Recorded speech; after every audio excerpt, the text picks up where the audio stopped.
දැන් වෙලා පාන්දර 2:00යි. අපි ලෑස්ති වෙන ගමන් ඉන්නේ එයාපෝට් එකට යන්න. හරියට ක්‍රීම් ගේවිලත් නැහැ. එකතු වෙලා ඉන්න අද අපේ ජර්නි එකත් එක්ක. ඉතින් අපි බඩු ටික ඔක්කොම රෑම පැක් කරලා තිබ්බ වාහනේ දාලා දැන් මේ එයාපෝට් එකේ මේ දවස්වල ඕක්ලන්ඩ් එයාපෝට් එක හදනවානේ. ඉතින් මේ වගේ වෝක් එකක් තියෙනවා. ඔයා ට්‍රැවල් කරද්දී අනිවාර්යෙන් එයාපෝට් එකට යද්දී අපි දැන් මේ එයාපෝට් එකට බඩුත් අරගෙන කට්ටියත් එක්ක යන ගමන් තමයි ඉන්නේ. ඉතින් මෙතනින් එහාට ඕගොල්ලන්ට පුළුවන් අපේ මේ ජර්නි එක බලන්න. අපි දැන් යනවා ගේට් එකට ටක් ගාලා පොඩි දෙයක් කෑවා කාලා දැන් ගේට් එකට යනවා. 6ට ෆ්ලයිට් එක දැන් 5:00යි. ඒක පරක්කු වුණා හිතුවට වඩා.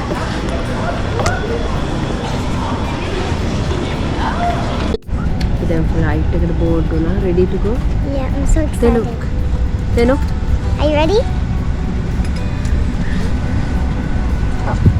We will see you in Sydney.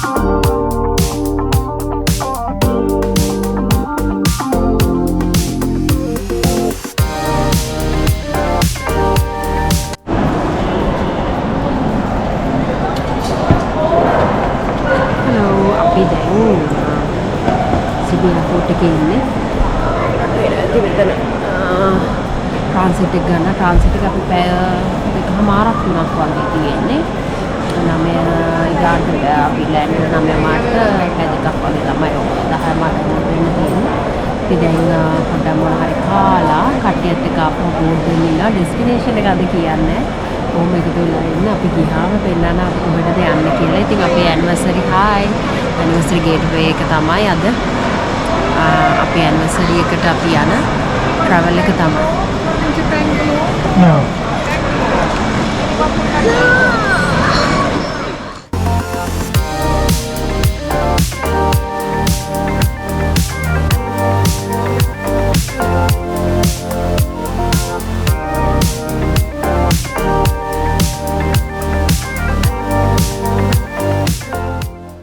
ඉතින් ගොඩක් අය දැනටමත් දන්නවා අපි කොහෙද යන්නේ කියලා. අපි යන්නේ ජපාන්. ඉතින් අපි සිඩ්නි වලින් ට්‍රාන්සිට් එක අරගෙන එතනින් ටෝකියෝ වලට තමයි යන්න හදන්නේ.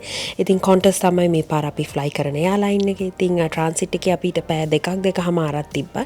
ඒ අතරතුරේ රිෆ්‍රෙෂ් වෙලා ෆ්ලයිට් එකට යන්න තමයි හදන්නේ.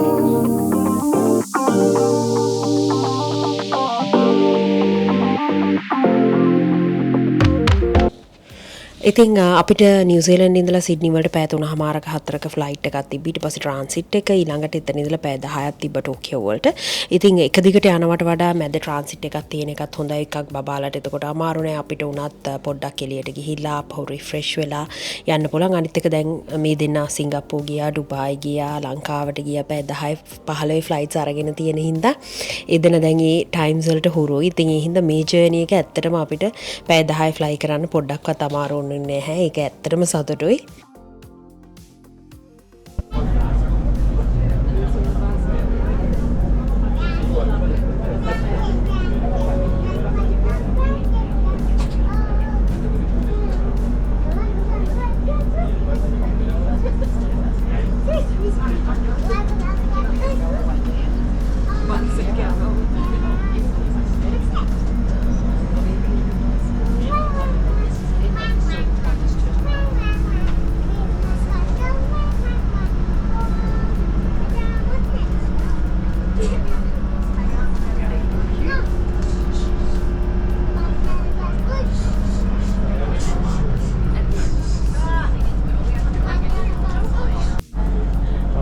Look at that, this is the one.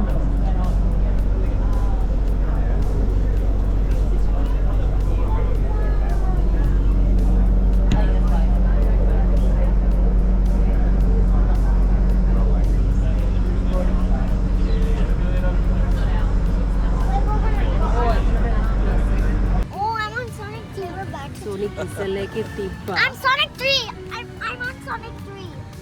38 ne? We flight එක. First ride එක first flight එකට දැන් යනවා. අපි seats හොයාගන්න ඕනේ. 38. No. පරක්කු කරන්න එපා දාගන්න මිනිස්සු. තෙනුගේ හෙඩ්සෙට් ඒවා ගන්න.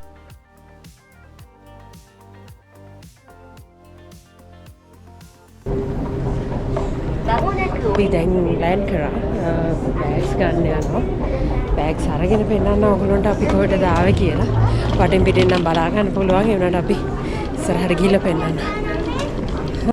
දැන් අපි ඉන්නේ ටෝකියෝ වල. ඉතින් ටෝකියෝ වල අපි 5 nights ඉන්න බලාපොරොත්තු වෙනවා. ඉතින් අපි Double Tree by Hilton එක තමයි බුක් කරේ. ඉතින් අපිට ඒ දවස් පහටම නිව්සීලන්ත ඩොලර් 1800ක් වගේ ගාණක් තමයි ගියේ.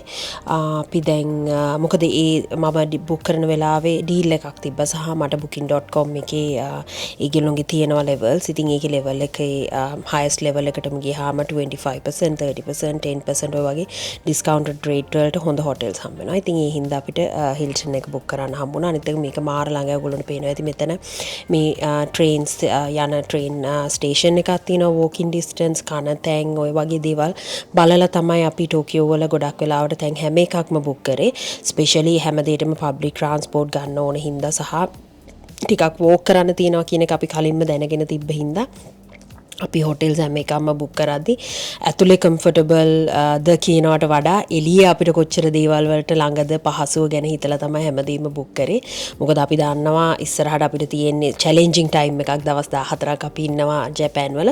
ඉතින් ඒ හින්දා බබාලට මහන්සි නොවන විදිහට ජර්නි එක කරගෙන යන්න ඕන හින්දා හැමතිස්සෙම හොටෙල් එකක් පබ්ලික් ට්‍රාන්ස්පෝර්ට් ඇක්සස් වෙන විදිහට තමයි අපි බුක් කරේ. ඉතින් මේ ඊළඟ දවසේ අපි කෑවේ මොනවද? අපි ඊළඟ දවසේ යන්නේ කොහෙද? මේ හැමදේම අරගෙන එනවා.